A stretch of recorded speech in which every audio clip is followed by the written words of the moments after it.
Tahimik ang hapon sa Sitio Malawig, isang baryong hindi kilala sa mapa ngunit puno ng mga kwentong hindi pinaniniwalaan ng mga tagalungsod.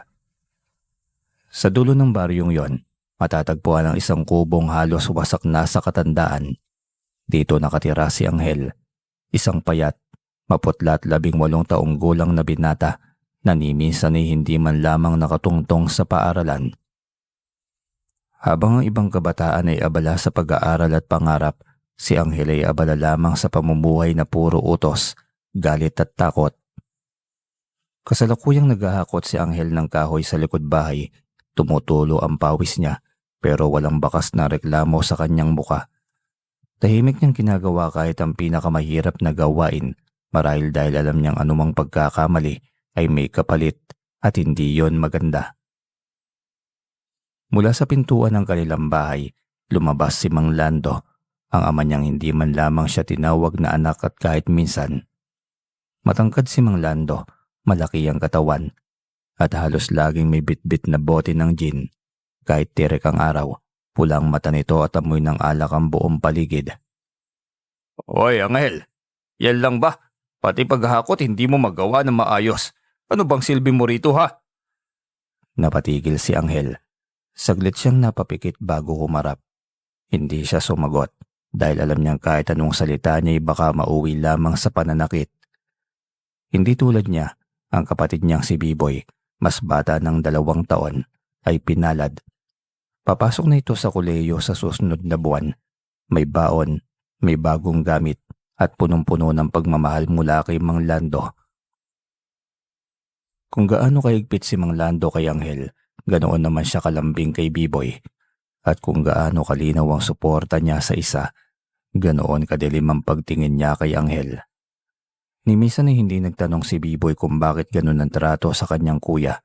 Ni minsan ay hindi niya tinangkay itong ipagtanggol. Marahil ay takot din siya o baka naman ayaw niyang masangkot sa pang-araw-araw na bangungot ng kanyang kapatid. Sa tuwing dumadaan si Anghel sa sala, pinapanood lamang siya ng kanyang ina, si Aling Merlinda. Malumanay ang mukha nito, laging nag-aalala ngunit laging tahimik. May pagkabog sa dibdib ng ina sa tuwing nakikita siyang may pasa sa braso, ngunit wala naman siyang magawa. Takot siya kay Mang Lando, alam iyon ni Anghel. Kaya kahit may pagkakataong makatakas siya o makapagsumbong, hindi niya nagagawa dahil ayaw niyang madamay ang ina sa galit ng ama.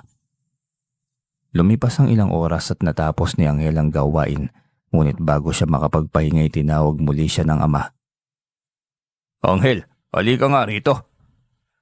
Agad na tumakbo siya papunta ng sala. Tahimik, magkaharap sila, ngunit hindi nagtititigan.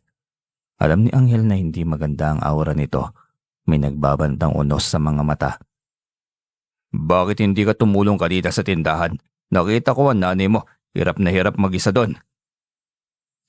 "Nasa likod po ako, nagpuputol ng... Aray!" Isang malakas na sampalan tumama sa kanyang pisngi bago pa man niya matapos ang sasabihin. Napatingin ang ina mula sa kusina pero agad ding napaurong nang magtagpo ang tingin nila ni Mang Lando. "Wala akong pakialam. Dapat lagi kang nasa harapan. Hindi ka tulad ni Biboy. Saan ka ba nagmana? Hindi ka ba talaga marunong?" Yun na ang mga tanong na lagi niyang naririnig mula pagkabata. Saan siya nagmana? Kung minsan ay iniisip niyang baka hindi nga siya tunay na anak. Pero sa tuwing sinusubukan niya yung itanong sa sarili, may bahagi ng kanyang isipan na tila pumipilig, nababahala at nagsasabing huwag muna ngayon. Tumalikod si Mang Lando at muling kumuha ng bote. Hindi na kumibo si Anghel. Sanay na siya. Pagsapit ng gabi ay umuulan ng mahina. Nasa labas si Anghel, nakaupo sa mahabang kahoy sa ilalim ng bubong. Tinitignan niya ang dilim ng langit, pilit hinahanap ang kahit isang bituin. Hindi niya alam kung bakit pero sa bawat gabi, parang may humuhugot sa kanya palabas ng bahay. Sa dilim, sa hangin at sa dapit hapon, para bang may tumatawag sa kanya. May kakaibang lamig sa paligid, ngunit hindi ito lamig ng karaniwang hangin. Para bang may presensya na nakatayo sa malapit ngunit hindi nakikita. Ganoon ang pakiramdam niya sa bawat gabing tulad nito. Niyakap niya ang sarili. Sana isang araw makita ko rin ang halaga ko. Bulong pa niya. Nakadikit ang kanyang tingin sa kawalan nang marinig niya ang hakbang sa kanyang likod. Dahan-dahan, mabigat, parang aso na lasing. Si Mang Lando. Bakit ka pa nandyan? Pinanganak ka lang ba para maging pabigat? Hindi kumilos si Anghel. Hindi siya umiiyak kapag nakakarinig ng ganito. Ang luhay matagal nang tumigas sa loob niya. Lumapit ang ama at bigla itong nagtaas ng kamay. Para sana muling manakit pero bago bumaba ang kamay, may malapit na pumitik sa kawalan. Isang malamig na hangin ang dumaan sa pagitan nilang dalawa. Mabilis, matalim at napatras si Mang Lando. Teka, ano yun? Hindi tumugon si Anghel pero ramdam niya. May nagmamasid at may nagtatanggol sa kanya. Hindi niya alam kung ano o kung sino. Pagsapit ng hating gabi, mag-isa siyang nakahiga sa banig. Tulugan lahat maliban sa kanya. Tila may humihila sa kanyang pandinig. Mga bulong na hindi maintindihan, ngunit malinaw ang tono, mahinahon, malamig at may pagtawag. May parte sa kanyang isipan ang gustong sumunod, ngunit may isa pang tinig, mas luma, mas mabigat, na wari ay pinigilan siya. Tinawag niya sa isip ang kanyang lolo Isko, ang tanging taong nagbakita sa kanya ng kabaitan noong bata pa siya. Matagal na itong hindi dumadalaw sa kanila, ngunit hindi niya makakalimutan ang huli nitong bilin. Anghel, may mga nilalang na magpapakita sa iyo kapag dumating ang panahon. Huwag kang basta-basta susunod. Huwag kang kakain ng anumang pagkain kulay itim. Huwag. Hindi nabitiwan ni Anghel ang mga salita ng lolo. Lumaon, unti-unting pumikit ang mga mata niya. Ngunit bago siya tuluyang makatulog, may malamig na dalagang tinig na bumulong sa kanyang tainga. Anghel, paparoon ka rin sa lugar ko. At doon nagsimula ang pagbabago ng kanyang kapalaran. Hindi pa man sumisikat ng lubos ang araw, gising na si Anghel. Sanay na siyang gumising ng maaga. Hindi dahil gusto niya kundi dahil alam niyang anumang sandaling matulog siya nang lampas sa dapat ay may kapalit iyong parusa. Tahimik niyang inayos ang banig, lumabas ng kubo at sinimulang linisin ang bakuran. Malamig ang simoy ng hangin, ngunit may bigat ang bawat hininga niya. Umuulit-ulit sa isipan niya ang bulong kagabi, isang tinig na hindi niya kilala. Tinig ng malamig ngunit kakaiba ang dating, para bang sariwang hangin mula sa kagubatan. Pero bago pa niya mapagnilayan ang nangyari, biglang bumukas ang pinto ng bahay. Lumabas si Mang Lando. Marahas ang paglakad at amoy na amoy ang ininom nitong alak kahit umaga pa lamang. Anghel, hindi pa tapos yan. Ano bang oras kang nagigising ha? Akala mo ba may silbi ka dito kung tatamad-tamad ka lang? Malakas na sabi ng ama nito. Hindi sumagot si Anghel. Tumingin lamang siya sa lupa at ipinagpatuloy ang pagwawalis. Ngunit mukhang lalo lamang ikinainisyon ni Mang Lando. Hoy, sumagot ka sa akin. Umaasta ka na namang walang pakialam. Napakawalang utang na loob mo talaga. Napatigil si Anghel pero hindi niya kinayang tumingin sa mga mata ng ama. Hindi dahil sa takot kundi dahil ayaw niyang makakita muli ng galit, pagdududa at pagkasuklam doon. Para bang sa bawat tingin, inuukit ni Mang Lando sa kanya na wala siyang halaga, na wala siyang karapatang mabuhay sa mundong ito. Lumapit ang ina, si Aling Merlinda, hawak ang mangkok na may lugaw. Lando, hayaan mo na muna ang bata, di pa nga nag-aalmusal eh. Kumakampi ka na naman ba? Napatras ang ina, agad na naglabas ng kaba ang mga mata. Hindi siya nagsalita. Ilang beses na rin kasing nauwi sa pananakit ng simpleng pagtatanggol niya kay Anghel. Huminga ng malalim si Anghel at kinuha ang walis. Tatapusin ko na po. Pero bago pa man niya magawa yon, sinunggaban siya agad ni Mang Lando sa kuwelyo. Huwag kang magsinungaling. Lahat na lang ng ginagawa mo mali. Lahat ng galaw mo nakakainis. Bakit ba kita pinanganak pa? Hindi ka tulad ni Biboy. Yun ang anak na may pagmamalaki ko. Ikaw, puro kasakit ng ulo. Namilog ang mga mata ni Anghel nang maramdaman ang kirot. Ngunit wala siyang sinabi. Sa halip ay tiniis lamang niya. Mahal, tama na. Mahinang sabi ng inay. Nanginginig ito. Tinulak ng madiin ni Mang Lando si Anghel pababa. Napaluhod siya at tumama ang isang tuhod niya sa matigas na lupa. Ngunit agad siyang tumayo at yumuko. Hindi dahil mahina siya dahil wala siyang karapatang lumaban. Sa buong buhay niya iyon ang tinuro sa kanya ni Mang Lando. Pagsapit ng tanghali, pinapunta si Anghel sa palengke para mamalengke. May dala siyang lumang bayong at listahan ng kailangan ng ina. Tahimik siyang naglakad habang sinusundan ng mga matang sanay na sa itsura niya na may pasa sa braso at panga. Mga matang hindi nagtatanong, hindi na naaawa. Dahil sa tagal ng panahon, ang hirap ng isang tao ay nagiging bahagi na lamang ng tanawin. Pag-uwi niya nandoon si Biboy sa harap ng bahay, nakasuot ng bagong polo. Nakaayos ang buhok at halatang may pupuntahan. "O kuya, ikaw palang inutusan na naman. Mabuti naman at may silbi ka kahit papaano." Nakangiting bati ni Biboy pero hindi yun tunay ng ngiti. Napayuko si Anghel. Sanay na rin siya sa mga patama nito. "Paayos na lang na sapatos ko mamaya ha. Baka sumama ako kina Karen mamayang gabi. Baka di ka rin naman busy." Tumawa si Biboy pero hindi ito nakakatawa. Tumango lamang si Anghel. Hindi niya naisip kailanman kung bakit ganun ang trato sa kanya ni Biboy. Marahil dahil lumaki itong nakikita ang paghamak ng ama sa kanya, kaya siguro naisip ng kapatid na yun ang normal at iyon ang tama. At sino nga ba si Anghel para magtanong? Natutunan niyang hindi lahat ng tanong ay dapat hanapan ng sagot. Pagdating ng hapon habang inaayos niya ang mga kahoy sa likod bahay, bigla siyang nakarinig ng yabag sa gilid ng niyog.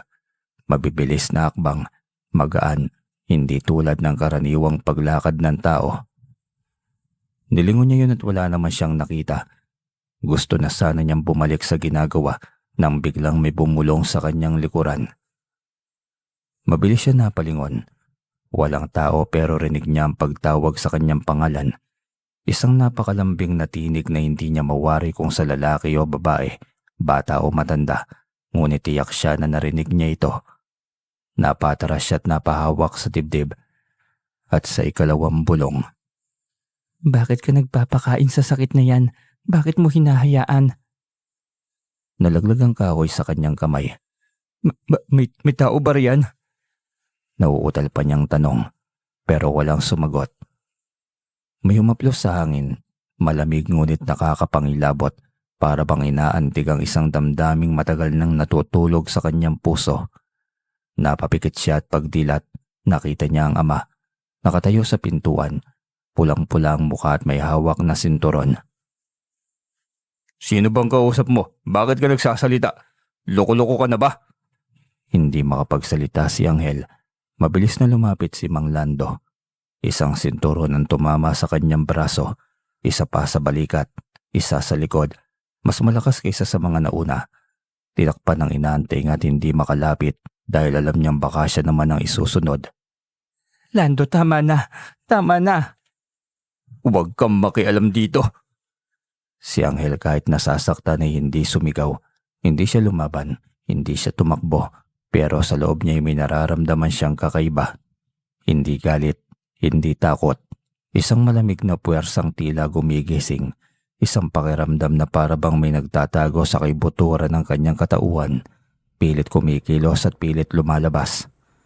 At habang bumabagsak ang huling hampas ng sinturon, bigla siyang nakarinig ng isang tinig na mas malinaw kaysa dati. "Hindi kanya pag-aari, Anghel." Lumakas ang hangin sa paligid. Natigil si Mang Lando. Napaurong. Anong nangyayari?" Nanginginig pa nitong bulong. Si Anghel ay nakayuko. Nanginginig ang mga kamay. Ngunit may malamig na presensya sa paligid niya na hindi niya may paliwanag.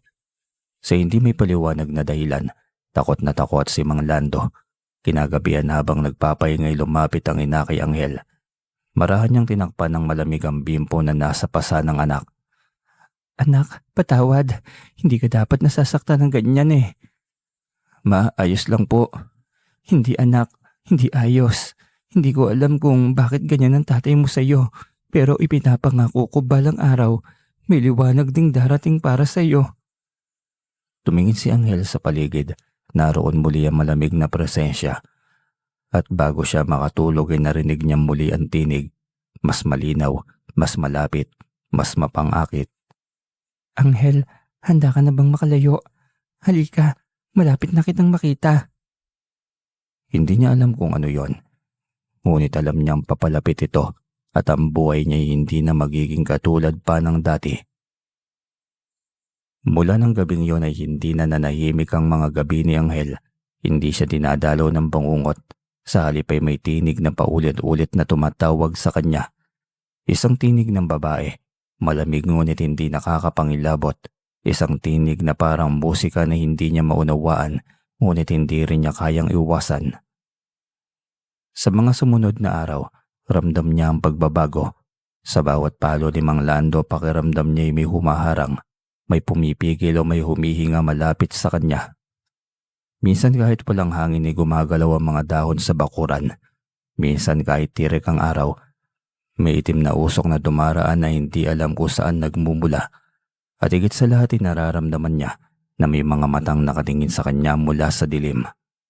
Isang hapon, ipinagutos ni Mang Lando na pumunta si Anghel sa sapa para magigib ng tubig. Tutulman ng ina dahil lumalalim na ang gabi, wala siyang nagawa. Kaya naglakad si Anghel sa kasukalan, hawak ang lumang timba na butas sa gilid. Sa sapa ng sitio Malawig ay tahimik. Halos walang pumupunta roon kapag dapit hapon dahil sabi ng mga matatanda, may mga nilalang daw na naglalakad kapag lumulubog ang araw. Ngunit hindi na yun iniintindi pa ni Anghel. Mas matindi pa ang pang-araw-araw na impyernong tinitiis niya kaysa anumang kababalaghan. Habang sinasawsaw niya ang timba sa tubig, napansin niya ang pagnipis ng hangin, lumalamig, humihina ang mga kuliglig at unti-unting lumalapit ang katahimikan na parang kumot na kumakalinga. Napatigil siya, may narinig siyang tila yabag, mahina, magaan, parang yapak ng babae. Dahan-dahan siyang napalingon at doon niya ito nakita, isang dalaga. Naglalakad sa mababaw na bahagi ng sapa, tila lumulutang ang mga paa. Hindi nalulubog sa tubig, nakaputing bestida. Umaaplos ang hangin sa buhok na kulay itim. Maputi, makinis at mukhang hindi mo makakalimutan kahit sa isang tingin lamang. Ngunit ang pinakakapansin-pansin sa kanya ay ang kanyang mga mata, malalim, malambing at tila alam ang lahat ng sakit na dinadaanan ni Anghel. Napahawak si Anghel sa dibdib at nanginginig ang mga kamay. Ate? Mahina niyang tanong. Ngumiti ang dalaga. Isang ngiting pangkaraniwan. Hindi masaya, hindi rin malungkot ngunit parang ngiti ng isang nilalang na matagal nang naghihintay. Anghel, Paano mo po ako nakilala? Lumapit ang dalaga. Hindi siya naglalakad, parang dumudulas lamang sa hangin. Wala siyang ingay at wala ring bakas sa lupa. Ngunit sa bawat hakbang niya'y nararamdaman ni Anghel ang lamig na dumarampi sa kanyang mga balat. ako si Carol. Ang tinig ay hindi nagmumula sa kanyang bibig, kundi diretso sa isipan ni Anghel. Carol? Ikaw ba yung... Oo, ako ang bumibisita sa iyo tuwing gabi. Ako ang tinig na naririnig mo. Hindi alam ni Anghel kung dapat na ba siyang tumakbo o manatili, ngunit nagtataka siya. Hindi siya takot. Sa halip ay may kakaibang kapayapaan sa kanyang puso. Matagal na niyang dinaramdam yon. Bakit ka nagpapakita sa akin? Hindi tumugon ang dalaga. Lumapit pa siya ng tuluyan. Halos maabot na ng kamay ang pisngi ni Anghel, ngunit hindi siya umawak. Parang bawal. Parang may agwat na hindi dapat tawirin. Dumampi ang hangin sa pisngi niya. Malamig. Dahil matagal na kitang kilala, Anghel, matagal ka nang sinusubaybayan. Kailan pa? Simula nang nagsimula ang pagdurusa mo. Napayuko si Anghel. Hindi niya alam kung dapat ba siyang matuwa na may nakakapansin sa kanya o matakot dahil alam ng nilalang na ito ang lahat ng sigaw, pasa at luha na tinatago niya. Tigilan mo na ang pagdurusa mo. Hindi ka karapat-dapat sa sakit na yon. Hindi ka dapat manatili sa lugar na ito. Wala naman akong ibang pupuntahan eh. Meron. May lugar para sa iyo, Anghel. isang lugar na matagal ka nang hinihintay. Saan naman yun? Bagyang tumaas ang labi ni Carol. Isang misteryosong ngiti. Sa Biringan. Napatigil si Anghel. Narinig na niyang salitang yon. Biringan. Ang lihim na syudad na hindi nakikita ng ordinaryong mata. Marami ang nagsasabi na alamat lamang yon. Lugar ng mga diwata, engkanto at nilalang na hindi dapat lapitan. Ayoko munang pumunta. Baka hindi ako handa. Handa ka na, Anghel, at kailangan ka nila. Sino? Ang mga katulad mo. Katulad ko, wala akong lahi, wala akong kakayahan. Ako nga itong pinaka. Hindi na natapos ni Anghel ang sinasabi. Biglang lumapit si Carol, hawak ang pisngi niya. Ngunit ang kamay nito'y hindi tulad ng kamay ng tao. Malamig, parang hamog, parang liwanag na may hugis. Huwag mong tawagin ang sarili mong wala. May dugo ka sa mundong ito na hindi kilala. May lakas ka na hindi mo pa nagigising. Napatitig si Anghel sa mga mata ni Carol. Sa loob noon ay may mga imaheng lumilitaw. Isang malaking kagubatan, mga nilalang na naglalakad ng walang paa, mga palasyong gawa sa liwanag at isang pamilyar na siluweta. Isang matandang lalaki. Bumigat ang kanyang ulot na pahawak siya. Anghel, halika sa Biringan. Ipapakita ko sa iyo kung sino ka talaga. Hindi ko alam. Magtiwala ka sa akin. Ikaw ba magtatanggol sa akin kapag sinaktan ako ni tatay? Hindi tumugon si Carol, ngunit ang katahimikan niya sapat na sagot. Lumalim ang gabi, kumikidlat sa malayo, tahimik ang buong sapa. Anghel, hindi ka nababagay dito. May mundo para sa iyo. May tahanan pa para sa iyo. Pinikit ni Anghel ang mga mata. Sa unang pagkakataon sa buhay niya, may isang nilalang na nagsasabing may pwesto siya sa mundong ito. Pagmulat niya tumingin siya kay Carol. Kailangan ko pa bang magpaalam? Humiling ang dalaga. Hindi na. Dadalhin kita bukas sa pagsapit ng dapit hapon.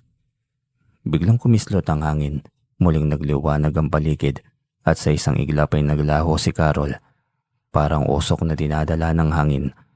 Naiwang nakatayo si Anghel sa gilid ng sapa. Nanginginig pero may kakaibang init sa dibdib.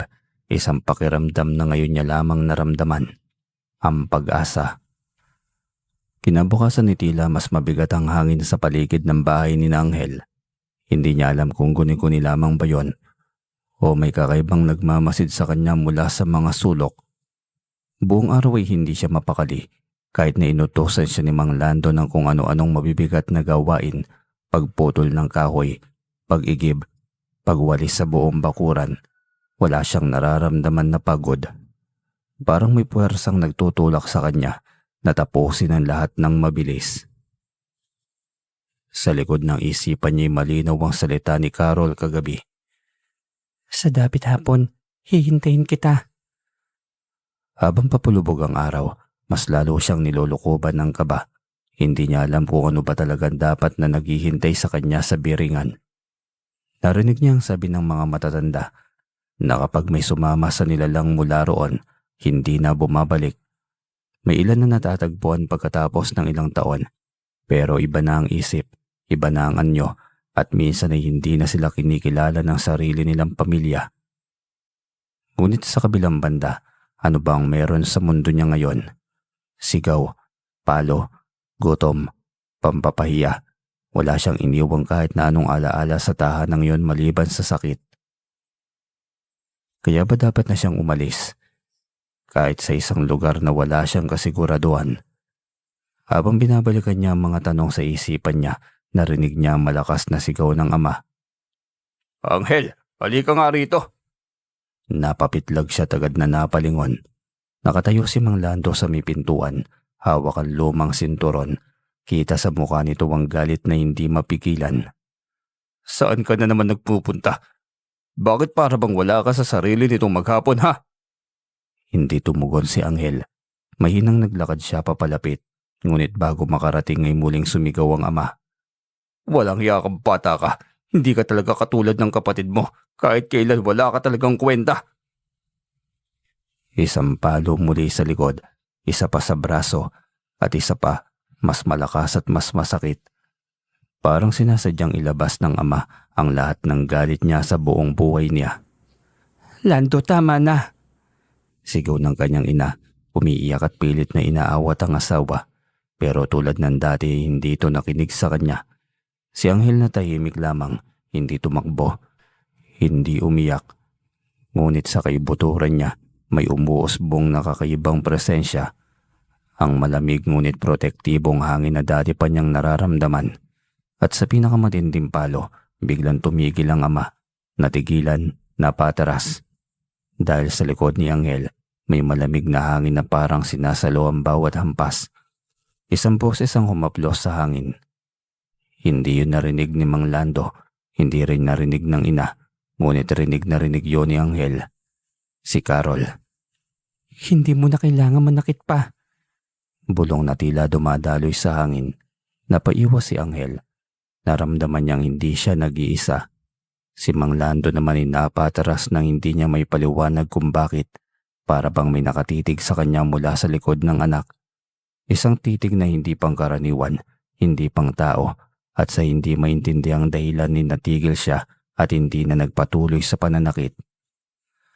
Umalis ka muna. Lumayas ka sa paningin ko. Hindi na tumutol si Anghel. Naglakad siya papalayo. Tuloy-tuloy hanggang sa lumayo sa bahay. Habang palubog ang araw ay naglakad siya patungo sa sapa, ang tagpuan nila ni Carol. Pagdating niya sa sapa ay tahimik ang lahat. Wala ang karaniwang tunog ng kuliglig, wala ring ihip ng hangin. Ang tubig ay tila nakahinto. At tulad ng gabi-gabi, naroon si Carol. Ngunit ngayon ay iba siya. Hindi na siya tila lumulutang lamang sa hangin. Sa pagkakataong ito'y mas malinaw ang kanyang anyo, mas malinaw ang balat. Parang kumikinang sa ilalim ng dapit hapon. Ang buhok niyang maitim ay umaagos sa hangin na parabang may sariling buhay. At ang kanyang mata, malalim, malambing ngunit may bahid ng pighati. Anghel, Tawag niya, may lambing at lungkot sa tinig. Carol, nandito ako. Lumapit si Carol. Ang paligid nila'y tila ba nag-iiba. Ang hangin ay lumalamig. Ang sapay nagkakaroon ng kakaibang liwanag sa ilalim ng tubig. Parang may mundong nakatago sa kailaliman. handa ka na ba? Hindi ko alam. Naiintindihan ko pero kailangan mong pumili. Ang mundong ito, matagal ka nang pinahihirapan. Wala nang pagbabago. Alam mo yan. Napayo ko si Anghel. Tama siya. Kailangan mong malaman ang totoo tungkol sa'yo at tanging sa biringan mo yun makikita. Pero paano ako makakasigurong hindi ako mapapahamak doon? Dahil hindi ka naman namin kaaway. Namin? Ang mga tulad mo, may dugo ng liwanag at dilim. Hindi ka ordinaryong tao at hindi rin aksidente na pinupuntahan kita gabi-gabi. May dahilan kung bakit ka pinanganak. Hindi ko maintindihan. Malalaman mo rin. Hinawakan ni Carol ang kamay niya. O mas tamang sabihing dumampi ang malamig na hangin na hugis kamay sa kanya. Halika. Nagkaroon ng liwanag sa tubig, gumuhit na parang daan. Isang daang pakyat sa isang lugar na hindi pangkaraniwan. Yan ba? Yan ba ang daan papunta sa biringan? Tanong ni Anghel at halos pabulong. Tumango si Carol. Daan iyon papunta sa kung sino ka talaga. Huminga ng malalim si Anghel. Tumingala siya sa langit. Sa kabila ng takot, may kakaibang lakas na nagtutulak sa kanya. Hindi na siya bumalik sa bahay. Hindi na niya naisip ang kanyang mga gamit. Hindi niya naisip si Mang Lando. At hindi niya rin naisip si Biboy. Lahat ng kirot sa puso niya iniwan niya sa lugar na yon. Kailangan ko lang bang sundan ka? Oo, at huwag kang lilingon. Dahil kapag lumingon ka, hindi mo na ako makikitang muli. Napalunok si Anghel. Tumingin siya sa gintot pulang langit ng dapit hapon. At sa unang pagkakataon, sumunod siya sa isang tinig na hindi nagpapahirap sa kanya. Isang tinig na nagsasabing may halaga siya. Carol, susunod ako. At sa gabing yon, Sa ilalim ng nagbabagong langit, tumapak si Angel sa daang patungo sa biringan. Ang mundong hindi nakikita ng karaniwang nilalang at sa tuwing humahakbang siya, mas lalong lumalayo ang sapa, ang bahay, ang kerot, papunta sa lugar na hindi niya alam. Ngunit sa unang pagkakataon sa buong buhay niya, hindi niya yon kinatakutan. Hindi malaman ni Angel kung gaano na siya katagal na naglalakad sa madilim na kagubatang iyon. Ang liwanag na nagmumula kay Carol ang tanging nagbibigay sa kanya ng direksyon. Isang malamlam ngunit nakakabighaning sinag na tila nanggagaling mismo sa balat ng dalaga. Habang mas lumalalim sila sa kakahuyan, mas lalo niyang nararamdaman ang malamig na simoy ng hangin na may kasamang mga bulong, malalim, mahina, at hindi niya mawari kung saan nagmumula. Ngunit si Carol, magaan lamang ang hakbang, parang lumulutang, tila ba kabisado na ang bawat sulok ng daang tinatahak nila. Malapit na tayo, Anghel. Kaunting tiis na lang, makakawala ka na sa buhay na nagpapahirap sa'yo. Uwi ka ni Carol na hindi lumilingon. Napatigil siya. Anong makakawala? Sa unang pagkakataon ay napansin niyang iba ang tono ni Carol. Hindi na ito malumanay na boses na una niyang naririnig sa sapa, kundi may halong lambing at nakakatindig ng balahibo. Napalunok si Angel at muling naglakad. Ngunit sa likod ng isipan niya ay unti-unting umuusbong ang alaala na sinabi ng kanyang lolo Isko noong sila mga bata pa. Huwag kang tatanggap ng pagkain mula sa engkanto, lalo na kung kulay itim. Yun ang susi nila. Yun ang pinto papunta sa pagkakabilanggo. Sa tuwing mababanggit yun ng lolo Isko, natatawa lamang sila ni Biboy. Iniisip na mga kwento lamang yun ng matatanda. Pero ngayong kasama na niya ang isang hindi pangkaraniwang babae sa kakahuyan na tila lumiliit ang mundo habang sila'y papalapit sa hindi kilalang dulo. Nagsisimulang maging totoo ang lahat ng tarato niyang biro noon. Maya-maya pa'y natatanaw na nila ang kakaibang liwanag mula sa pagitan ng mga puno.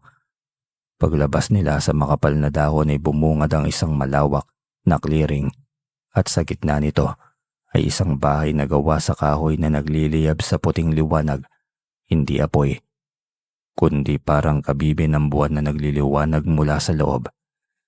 Sa harap ng bahay ay isang mahabang mesa, isang hapag na puno ng pagkain. Ngunit ibang-iba ito sa anumang nakita ni Angel. Ang mga potahe ay mga pagkaing hindi niya kilala. Mga prutas na kulay itim at kumikislap na parang batong hiyas. Mga tinapay na itim ang ibabaw ngunit may nagliliwanag na gasang puti sa loob. At sa isang uri ng sabaw na tila umuusok ngunit ang usok ay nagiging mga hugis na parang mga naglalakad na anino. Naglakad si Carol papunta sa hapag at umupo. Halika, Anghel. Kain tayo. Pagkatapos nito, magiging isa ka na sa amin. Carol, anong ibig mo sabihin? Sino ba talaga kayo? Huwag ka nang matakot. Matagal ka na naming hinihintay. Simula pa noong una kang humiga sa mundong yan. Nanlamig si Angel. Simula pa daw noong una pa lang siyang huminga. Paanong may nakakaalam noon? Nakasunod ang tingin niya sa mga pagkaing nakalatag at sa mismong sandaling yon, isang malamig na hangin ang dumampi sa kanya. Kasabay nito ay isang mababang bulong na parang nagmula sa puno sa kanyang likuran. Huwag kakain ng itim na pagkain ng engkanto, apo. Napasinghap siya. Boses yun ng kanyang lolo Isko. Hindi imahinasyon. Hindi maaaring imahinasyon. Napakalinaw at napakalapit at puno ng pagkabahala. Umupo si Carol sa kabilang gilid ng hapag at sinenyasan siyang lumapit. Anghel, kumain ka na. Pag kinain mo ang pagkain dito, hindi ka na muling masasaktan. Hindi ka na babalik sa buhay na yon. Iingatan ka namin. Napatingin si Angel sa kanyang kamay. Namumutla, nanginginig. Sa isip niya biglang sumulpot ang imahe ng kanyang amang si Mang Lando. Galit, lasing at may daladalang sinturon. Ang mga palaho niya noong bata pa siya. Ang mga gabi na umiiyak siya ng tahimik. Ang mga araw na hindi siya matutulog sa bahay dahil sa takot. Isang bulong ang nagpaalala sa kanya. Huwag kakain ng itim. Bumalik sa ulirat niya. Tumayo siya ng dahan-dahan. Carol, salamat. Pero hindi ako Hindi na niya natapos ang pangungusap. Dahan-dahang tumigil sa pagngiti si Carol. Unti-unting napalitan yon ng malamig na ekspresyon. Tubig kalma, ngunit nagbabantang umapaw. Hindi ka kakain? Kumuga ang lupa ng marahan. Ang liwanag ng bahay ay kumurap.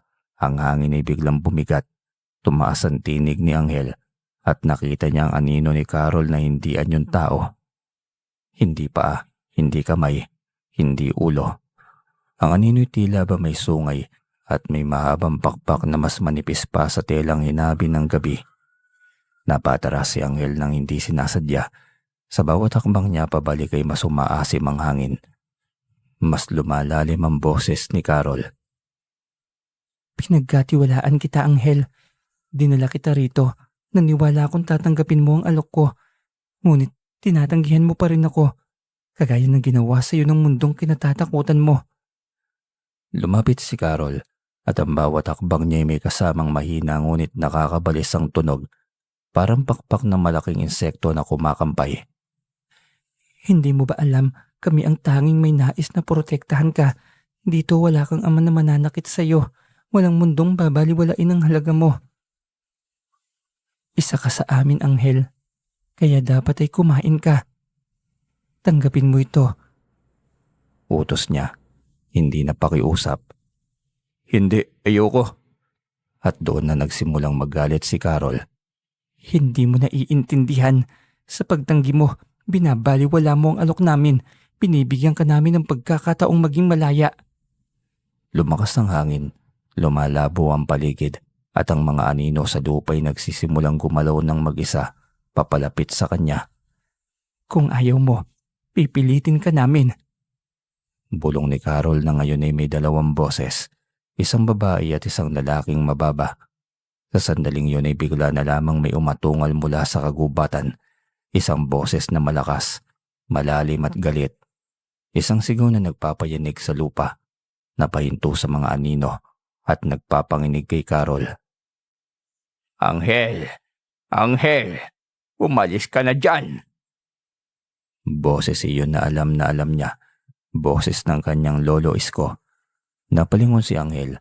Sa gilid ng kakuyan ay isang matandang lalaki ang nakatayo pero may kakaibang anyo. Ang kanyang balat ay may bahagyang liwanag. Ang kanyang mga mata ay hindi pangkaraniwan. Kumikinang ng kulay berde. Si Lolo Isko, ngunit hindi naganap na tao. Humakbang si Carol palayo kay Anghel at umarap sa bagong dating. Isko, hindi mo siya pwedeng kunin. Narito siya sa amin. Hindi mo dapat dinadala ang apo ko rito. Hindi pa siya handa at hindi siya kakain ng pagkain yung nagbibilanggo. Nilingon ni Lolo Isko si Anghel. At hindi kanila maaangken. Napasigaw si Carol at sa sandaling yon, nagsimula ng magdilim ang buong paligid. Nagkaluskusan ng mga puno nang maramdaman ni Anghel ang hangin na tila hinihigop papasok sa isang malalim na puwersang hindi nakikita. Nakatayo siya sa pagitan ni Carol at ni Lolo Isko. Dalawang nilalang mula sa mundong hindi niya lubos na naiintindihan. Ang kanyang dibdib ay mabilis ang pagtaas at baba.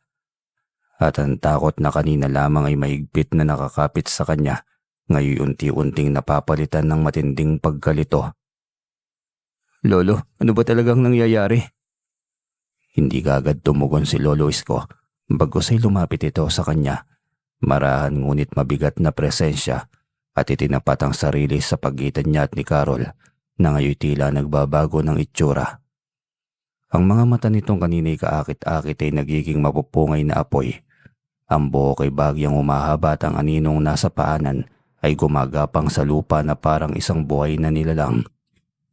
Umalis kayo rito. Hindi niyo siya pag-aari.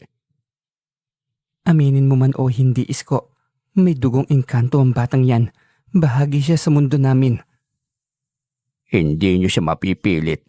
Higit sa dugo, may kalayaang hindi niyo kayang agawin.